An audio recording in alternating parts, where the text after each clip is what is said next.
घरोघरी मातीच्या चुली मालिकेच्या 22 ऑगस्टच्या भागात जानकी आल्यानंतर शरू तिला विचारते की काय झालं दादा, काय म्हणाला. तेव्हा सुमित्रा सांगते की मला तर असं वाटतं हे ऋषी नक्कीच कोणत्या तरी कामामध्ये अडकला असेल. तेव्हा आजी ऋषीला टोमणा मारत म्हणते की आता याला राखीपेक्षा काम महत्त्वाचं वाटतं ना. त्यानंतर आजी शरूला भडकवते. ती सांगते की मला तर नाही वाटत आहे की त्याला तुझ्याकडून राखी बांधून घ्यायची असेल. त्याला ना तुझी काही किंमतच राहिलेली नाहीये. तेव्हा घरातील सर्वांनाच मोठा धक्का बसतो.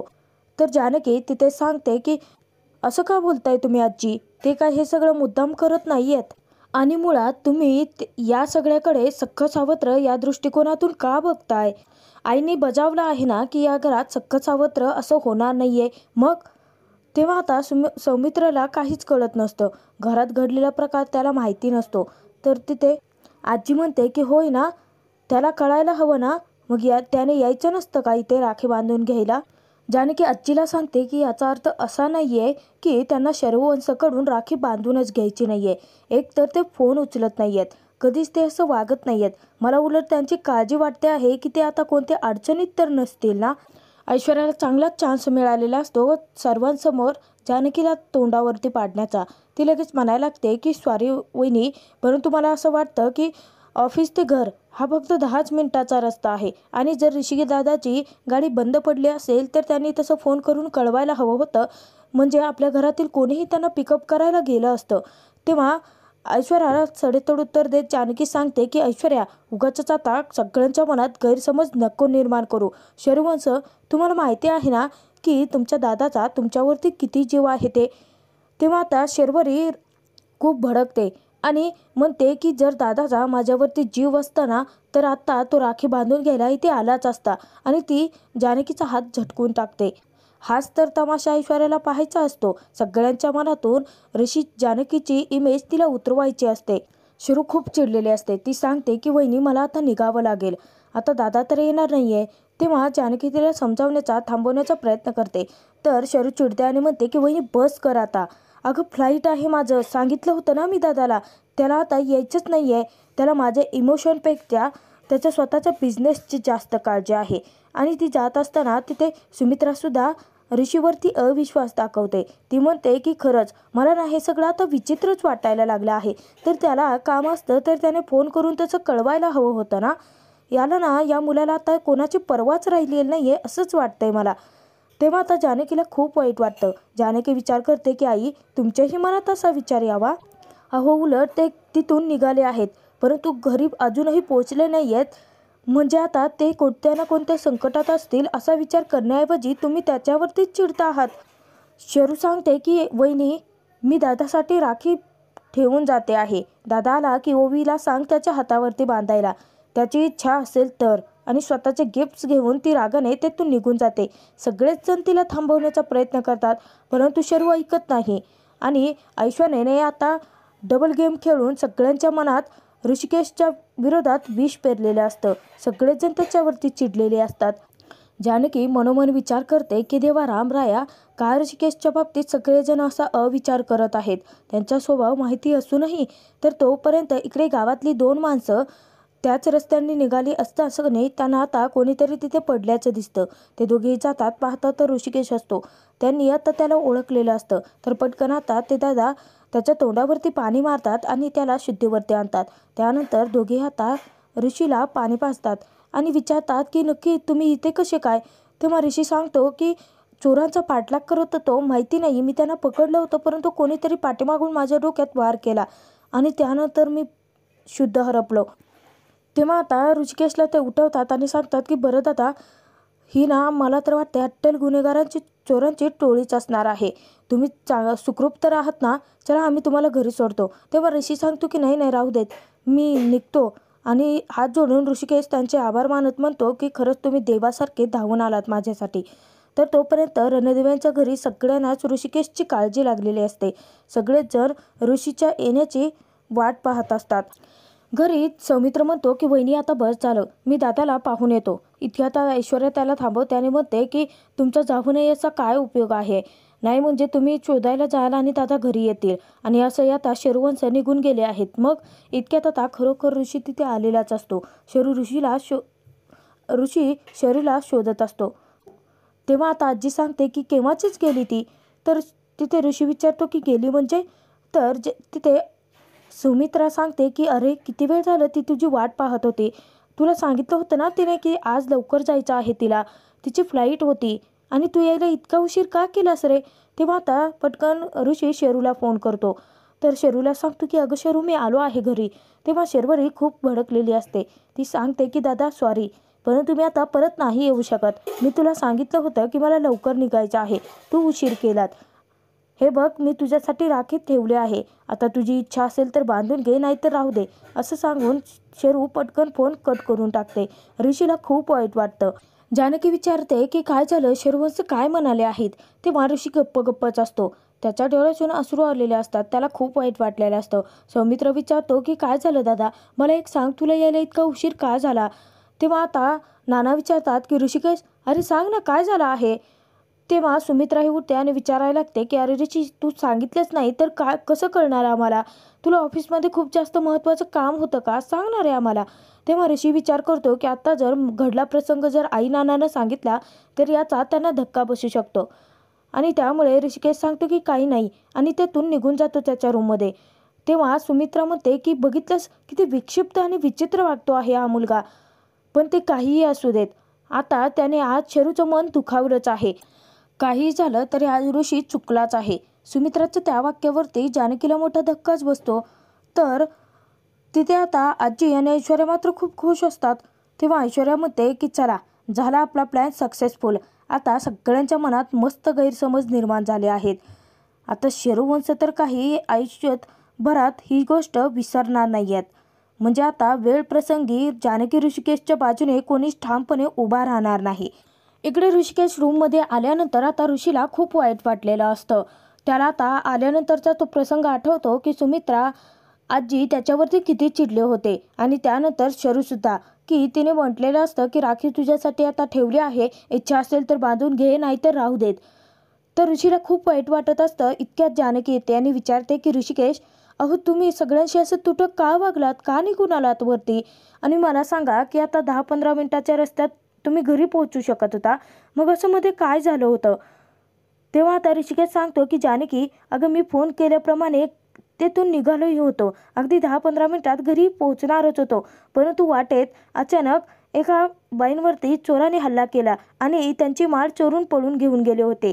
त्यांचा पाठलाग करत मीही त्यांच्या मागोमाग गेलो आणि त्यांना मी खरोखर पकडलंच होतं. पकडल्यानंतर मी त्यांना जा विचारणार इतक्यात पाठीमागून खूप जोराचा कोणीतरी वार केला आणि मी तिथेच बेशुद्ध पडलो. मला माहिती नाही की मी किती तास तिथे बेशुद्ध होतो. जानकी तुला सांगतो की वेळेवरती पाटील काका आले म्हणून बरं झालं, नाहीतर मी असाच किती वेळ अजून पडून राहिलो असतो सांगता नाही आलं. तेव्हा आता जानकीला ऋषीची काळजी वाटते. ऋषिकेशला ते विचारते की कुठे फटका लागला आहे तुम्हाला? तेव्हा ऋषिकेश सांगतो की डोक्याला. जानकीने हात लावताच ऋषिकेशला आता खूप दुखायला लागतं. तेव्हा आता जानकी सांगते की अहो बऱ्यापैकी सूज आहे ऋषी, आपण पटकन आता डॉक्टरांना फोन करूयात. जानकी उठणार इतक्याच ऋषिकेश तिचा हात पकडतो आणि तिला थांबवतो. तेव्हा आता ऋषिकेश सांगतो की जानकी अगं शरू आज कधी नव्हे ते माझ्यावरती चिडून निघून गेले आहे. आज माझ्या हातावरती तिने राखी नाही बांधली आहे आणि आता सगळ्यांना जर सगळं सांगितलं असता तर काय माहिती त्यांनी या गोष्टीवरती विश्वास ठेवला असता की नसता. सगळ्यांच्या मनात खूप चुकीचे ग्रह माझ्याबद्दल निर्माण झाले आहेत जानकी. ऋषिकेश सांगतो की जानकी आज शेरूने माझ्या हातावरती राखी नाही बांधली आहे आणि आज माझा हात रिकामाच राहणार, माझ्या हातावरती राखी नसणार आहे. आज पहिल्यांदा असं घडतं आहे. ऋषिकेशला किती वाईट वाटतंय हे जानकीला समजलेलं असतं. इतक्यात ओवी पळत येते आणि म्हणते की बाबा तुमची राखी बांधून झाली का? हात पाहते तेव्हा आता ती म्हणते की आई बाबांच्या हातात तर राखीच दिसत नाहीये, बाबा तुम्ही राखी नाही बांधून घेतली. तेव्हा ऋषिकेश गप्पच असतो. तर ओवीला समजावण्यासाठी जानकी तिला बाहेर घेऊन येते. तर तिथे आता ओवी जानकीला सांगते की परंतु आता बाबांना राखी कोण बांधणार, कारण शेरू तर आता इंदोरला निघून गेली आहे, मग बाबांचा हात रिकामच राहणार का? तेव्हा जानकी सांगते की अगं ओवी बहीण भावांचं नातं हे फक्त रक्ताचंच नसतं बाळा, प्रेमाचं आणि विश्वासाचंही असतं. इकडे आजी ऐश्वर्याचं कौतुकच करायला लागते. ती म्हणते की मला आता माहिती आहे तू ना खूप मोठी गुंडी निघालीस ग. म्हणजे आता ऋषिकेशला अडवण्यासाठी नक्की काय केलं? आता मला असं समजू नकोस की मी मूर्ख आहे. मला चांगलेच माहिती आहे की ऋषिकेश इथे पोहोचू नये म्हणून तूच काहीतरी कारस्थान केलं आहे. नक्की काय केलंस ग? तेव्हा आता ऐश्वर्या सांगते की आजी ते महत्त्वाचं नाही आहे, परंतु आता हे महत्त्वाचं आहे की शरुवंश ऋषिकेश दादावरती चिडून निघून गेले आहेत. त्यांच्या हातावरती आज राखी नाही बांधली गेली. आज ना आजी परफेक्ट या घरात ठिणगी पडले आहे.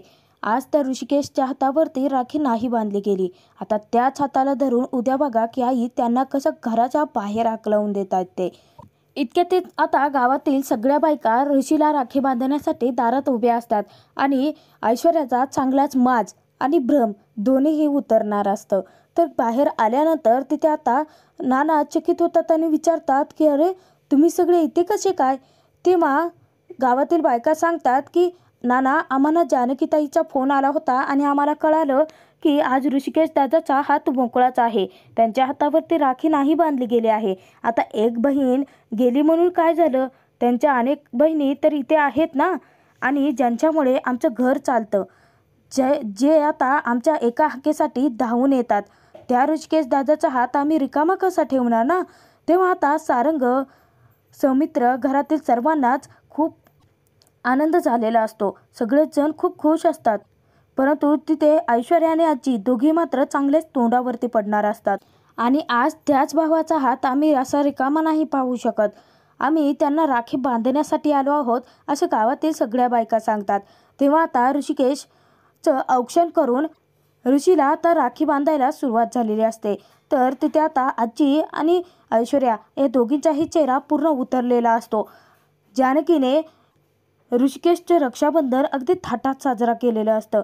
एका बहिणीच्या हातून आता राखी चुकली म्हणून काय झालं तर त्याच्या मानलेल्या कित्येक साऱ्या बहिणी त्याच्यासाठी राखी बांधण्यासाठी धावून आलेल्या असतात. आणि हे सगळं अलौकिक दृश्य पाहून ऋषिकेशच्या डोळ्यात आनंदाश्रू दाटून आलेले असतात. ऋषीच्या हातावरती शरूने राखी बांधली नाही म्हणून काय झालं, परंतु ऋषिकेशच्या अख्खा हात आता राखीने भरून गेलेला असतो. तेव्हा ओवीला आता या सगळ्याचं खूप कौतुक वाटतं. ती तिथे ऋषीला म्हणते की बाबा तुमच्या हातामध्ये किती साऱ्या राख्या बांधल्यात. तेव्हा नाना ऋषिकेशचं कौतुक करत म्हणतात की खरंच हे आहे खरं भावा बहिणीचं नातं.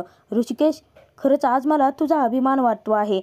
तेव्हा कारस्थानी ऐश्वर्या सुमित्राच्या मनात ऋषिकेश जानकीबद्दल विष पेरायला लागते. ती म्हणते की आई, परंतु आता हे सगळं तर आज चालू आहे, आपल्याला ऋषिकेश दादाचा अभिमानच वाटतो आहे. मग घरात जे झालं ते झालंच ना. आपले शरुवंश चिडून निघून गेले आहेत, मग आता ही वरची सारवासारव कशाला ना. ऋषी तर खुश असतो, परंतु कारस्थानी ऐश्वर्याने सुमित्राचे विचार आता खरोखर बदललेलेच असतात. सुमित्रा मूर्खासारखा ऐश्वर्याच्या बोलण्यावरती विश्वास ठेवून ऋषीच्या बाबतीत विचार करायला लागते की ऋषिकेश, आता तुझ्यावरती सगळ्यांचा जीव आहे, तू सगळ्यांचाच लाडका आहेस, परंतु आज शरूचं मन तुझ्यामुळे दुखावलं आहे आणि या गोष्टीत तू चुकलाच आहेस. हा भाग इथेच संपतो.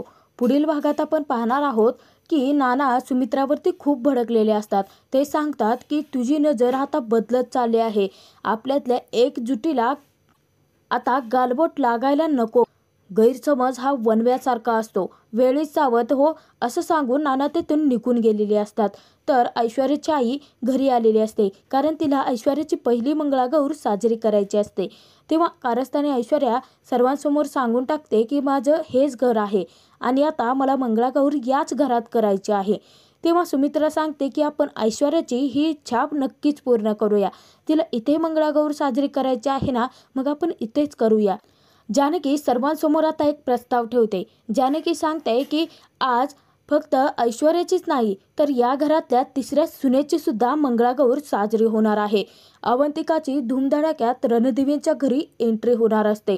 सर्वांसमोर ऐश्वर्या तिची लायकी काढायला लागते. अवंतिकाला घरात आलेलं पाहताच ऐश्वर्या भडकत्याने म्हणते की या अवंतिकाची माझ्यासोबत मंगळागौर, अरे लायकी तरी आहे का हिची माझ्यासोबत उभं राहायची. तेव्हा जानकी तिथे ऐश्वर्याला सांगते की ऐश्वर्या, अवंतिका या घरची सून आहे, त्यामुळे तिच्याशी बोलताना अदबीने बोल. त्यावेळी सुद्धा जानकीने माजोरड्या ऐश्वर्याचा चांगलाच माज उतरवलेला असतो. तर गैरसमजाची ठिणगी जी पसरलेली असते ती दूर करण्यासाठी जानकी सुमित्राला सांगते की आई, अवंतिका या घरची तिसरी सून आहे आता भूतकाळात अडकलेल्या त्या ऐश्वर्याचा विचार करून काय निर्णय घ्यायचा हे तुमचं तुम्ही ठरवा, असं सांगून जानकीने सर्वस्वी निर्णय तिथे सुमित्रावरती सोपवलेला असतो. तर सुमित्रा आता खरोखर अवंतिकाला घरात घेणार का आणि रणदिवेंच्या घरात ऐश्वर्यासोबत अवंतिकाची ही मंगळागौर साजरी होणार का, हे पाहणं खूप मनोरंजक ठरणार आहे. घरोघरी मातीच्या चुली मालिकेचे एपिसोड पाहण्यासाठी चॅनलला नक्की सबस्क्राईब करा.